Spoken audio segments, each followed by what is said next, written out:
Alongside Michael Borky and Brian Haydad, I'm Richard Cross. We're coming to you from the Pearl River Resort Studios. You want to be part of the conversation, you can join us. C-Spire text line is open at 601-879-4395. But right now, we go to one of our favorites, John Harris. He joins us on the Farm Bureau guest line. Check out favorites.com and go with the home team at Mississippi Farm Bureau. You can hear John on the radio with Houston Texans broadcasts and other Houston Texans events in that market. And you can check out his website, footballtakeover.com, which is newly revamped with more information than ever before and a lot of college football stuff that is on there. John, we are on the eve of the launch of the 2023 NFL season, so I guess happy Christmas Eve leading up to tomorrow night's game. Always good to catch up with you. What's up, buddy?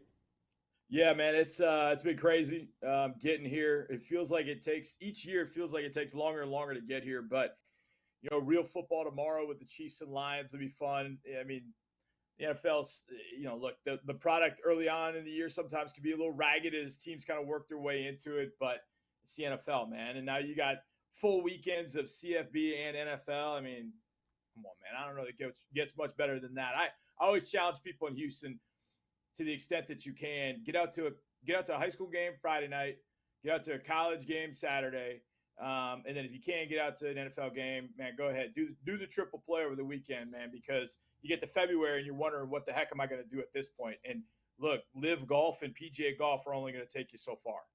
That is fair. That's fair. I happen to enjoy the PGA side of things, but you're right. It's a little bit different than this time of year. We were talking earlier about the Chris Jones situation in Kansas City, and the idea was players don't necessarily begrudge Chris Jones for getting what he can get because they want to do the same thing when their time comes. But fans certainly do, because fans look at guys that are making so much money playing a game and don't necessarily take into the business side of it. It's weird because more times than not, fans side with billionaire owners more than they side with millionaire players, which is, I don't know, kind of hard to wrap our minds around. But as fans, we want to see our players and our teams on the field, and we don't really care how it gets there. How does this Chris Jones situation play out in Kansas City in your mind? Richard, I've seen both ends of this, to be honest. I've seen a contract signed and contracts signed, I mean, in days leading up to the game to get somebody back, get an extension done, whatever the case might be. I've also seen the other side of this, which is a guy that dug his heels in and said, I'm not doing it. And I'm only coming back when they force me to via the CBA, which is week 8. And that happened in 2017 for us with Dwayne Brown. Dwayne Brown was a Pro Bowl tackle. He had 2 years left on his contract, and he wanted the Texans to guarantee the last 2 years of the deal. And at the time, general manager Rick Smith, the thought was, look, in Houston, we do not discuss contracts until you have 1 year left, and then we'll talk about it. And the Texans and Rick Smith wouldn't budge. And then Dwayne Brown said, well, I'm not budging either. And so before you know it, we got a rookie quarterback we're trying to install.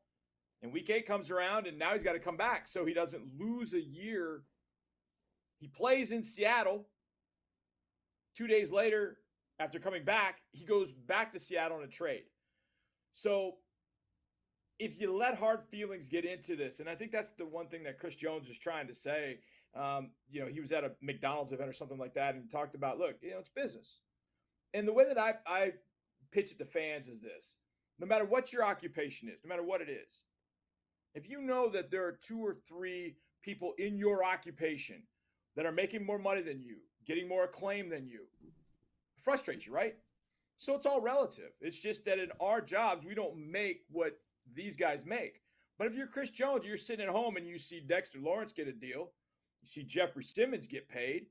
There's one other guy that got paid on the interior. Then today you see Nick Bosa get $34 million a year. Now they're different positions. But you're seeing all this happen, and you're the straw stirring a drink in Kansas City. It's all relative. If I knew all that was happening, like in my job in the city of Houston, if I knew there were 4 or 5 other people that were doing Texans work nowhere near what I could do, and making way more, yeah, I'd be upset too. So it's all relative. So think about your occupation. You know you'd be upset if somebody else was making more than you, and you knew in your heart you were better than them. That's when I hear fans go, well, okay, that kind of makes sense. But you signed a contract. Well, listen, here's the old dirty secret about the NFL. That contract that's written means virtually nothing. Patrick Mahomes signed a contract for 10 years at $500 million. Everybody said, don't worry, year 5 will tear it up. Year 5 will tear it up. And we're getting close to year 5. And it's probably about time to tear that contract up because Joe Burrow's about to get a big one. And Mahomes deserves more than anybody in the game. So there's a lot of really kind of tricky things. I've seen both sides of this. My guess we've already seen this year in your home state with Zach Martin saying, nope, I'm holding out. And the Cowboys are like, no, we're not doing anything. And they're like, we can't play without him. And so they did the deal. Yeah. Well, here's the thing with the Chiefs. Tyreek Hill wanted more money, and they said, no, we're okay. We got 15. We're good. And so they traded Tyreek Hill to the Miami Dolphins. And I don't think Tyreek wanted to really leave Kansas City. Then they go win a championship without Tyreek Hill. And look, if the Chiefs can win a championship without Tyreek Hill, they probably can win without Chris Jones. But I've seen that defense at its best only when Chris Jones is on the field. But to get them to budge on that is going to be difficult. I think this gets to the trade deadline. I think he sits out the 7 weeks or whatever that he's supposed to, unless they look at the Bosa deal and say, okay, now Bosa's getting paid. All these other guys are getting paid. Boy, we could lose him. Maybe there's a deal. Now, I did hear a rumor that Chris Jones and the Chiefs were sitting down to get something worked out. But I'll believe that when I see it. But I just think the Chiefs are that much better with him in the lineup. I don't know that it's going to have the same impact if Tyreek's gone. That Chiefs defense has really not got any other elite players. So if there's no Chris Jones, there'll be track meets every week. Now, the track meets, the Chiefs can win, but there'll be track meets every week. Jones changes the game for them for sure. Yeah, visiting with John Harris, footballtakeover.com, part of the Houston Texans radio network. Different franchises have different philosophies about rookie quarterbacks, right? You think about the Giants when they drafted Eli Manning, and he sat behind Kurt Warner for a while, and then they brought him in mid-year. Peyton Manning, for example, played from the get-go in Indianapolis and just kind of took his lumps along the way. Aaron Rodgers sat for like 2.5 years behind Brett Favre before he turns into what he's turned in. We've got a bunch of rookie quarterbacks this year that are going to play, and they're going to play right out of the gate. Of those rookie quarterbacks, whether you're talking about Bryce Young in Carolina or Anthony Richardson in Indianapolis or C.J. Stroud in Houston, who's going to have the most success? Well, part of it is how do you define success? If it's winning games, I think Bryce probably has the best roster to do that, except his offensive line is terrible. Offensive line, though. He's going to get killed. I mean, and I don't know if his receivers are all banged up, which it sounds like they are. That could be trouble. I don't believe in the Colts because if Jonathan Taylor's not playing for them, I mean, you could forget it. Which brings it to us. We don't have the skill players around just yet to surround CJ. We don't have that just yet. Like, we got some decent guys, but we don't have Justin Jefferson, Tyreek Hill. We don't have a guy like that. We don't have a DeAndre Hopkins. So I think that's what we're lacking. And now we've lost Titus Howard for the first 4 weeks. We just paid him. Drew Scruggs was going to be our starting center. We lost him for 4 weeks. So the offensive line is kind of taking some shots. But in weeks 4, 5, 6, I think that offensive line, the theory of how they put that together was right because they were going to protect CJ. Now they got to get him some weapons. I think that's next year. But I think there's a good chance that it's either, well, I would say it's Bryce or CJ. Richardson falls in the same category. I'm just not a believer in the Colts without Jonathan Taylor because those divisions play each other. NFC South, AFC South all play each other. So I know the NFC South is looking at us going, well, we play the AFC South. We got 4 wins. We're looking at the NFC South going, well, we play them. We got 4 wins. So they're going to kind of knock each other off. I think it's going to end up being Bryce or CJ. And if the offensive line can hold up here without Howard and Scruggs, we'll be pretty good when Howard and Scruggs come back. But we got to play the Ravens, the Colts, the Jags, the Steelers without those guys, and that's going to be rough. So that's why I give Bryce a little bit of a leg up. He's also got a veteran head coach too, Frank Reich. Frank's been around a little bit. He's seen some things. And I do think that the pass catching talent around Bryce is a little bit better than what we have here and also what's in Indianapolis. But that offensive line could get Bryce killed. And that would be a shame. And that shouldn't happen. I mean, they drafted Ike Ekwonu in the first round, the year before. They got Taylor Moton. I mean, they've got guys. I don't understand why that thing is breaking down the way that it is. So if they can protect Bryce, it's Carolina. Sports Talk MississippiTakeover.com. He's an analyst with the Texans on the radio and television and at HoustonTexans.com. And he is the sideline reporter for the Texans radio network as well. As I promised before the break, let's go division by division, kind of rapid fire, and see if we can pick a division winner in all of these. But let me start out by asking you this, John. What is the best division in the NFL? And if you want to go AFC and NFC, that's fine. I actually think you could pick either of the East divisions and be fine. Okay. I do think those two are pretty solid, AFC, NFC. East, stout. I think the best overall is probably AFC North. If Deshaun Watson, and I hope he doesn't, because we have their draft pick this year, but if Deshaun gets back to playing the way that he did back in 2020, it's the AFC North, no doubt. The Bengals, the Browns, the Steelers, and the Ravens. I mean, we faced the Ravens on Sunday, and I'm just like, oh, my God. I'm just terrified of facing Lamar. But at least we get it out of the way week one. But there is no weak sauce in that division, the AFC North. That's probably the best. But I think the East and the North and the AFC are very, very good. I think in the NFC, really, to me, it's the NFC East. And we played those 4 teams last year, and they beat the absolute bejesus out of us. I mean, they are physical in that division. So it's probably the East and North and the AFC, and then the East and the NFC. And a fun way to start Sunday Night Football off with the Giants and the Cowboys division game on the opening weekend. All right, let's start with the AFC side. AFC East, we're talking about it just a second ago. Bills, Jets, Dolphins, Patriots. Who's winning that division? I'm still rocking with the Bills. I do think that Josh Allen has to turn over a new leaf, i.e. do not run the ball as much. I got a chance to see Miami up close. And if the Panthers have a bad offensive line, Miami's kind of right there too. So Tua's got to be protected. But my God, Tyreek Hill and Jalen Waddle are going to be scary. I would say Bills, and then the Jets, if Aaron Rodgers keeps it together, I just have a feeling at some point it's going to break down. It's just my hunch. But man, that division's tough. I'm still rolling with the Bills. AFC North, you said maybe the most difficult in all of football. Steelers, Browns, Ravens, Bengals, as you mentioned, the Houston Texans on the road in Baltimore for week one. Yeah, Baltimore is my pick. I've been a big Lamar guy for a while. I thought coming out of college that he was going to be a guy that NFL teams would fear at some point just because he's so dynamic. I don't think he's as bad a passer as everybody says. That Ravens lineup has been together for a while, and you throw in Zay Flowers, and you throw in OBJ. I think the Ravens are going to be a tough out, man. This game Sunday, I'm not looking forward to whatsoever. I'm excited about it, don't get me wrong, and I think we'll compete. I just think that Ravens team is that good. I'm going with the Ravens over the Bengals in the North. All right, the AFC South, which is the home neighborhood for the Houston Texans. You got Trevor Lawrence in year 3. The Titans look way different than they've looked in recent years, but there is still Derrick Henry. Your club, the Texans, and the Colts, who are going to start Anthony Richardson, a rookie at quarterback. I don't want to say this is the easiest one. I don't want it to be.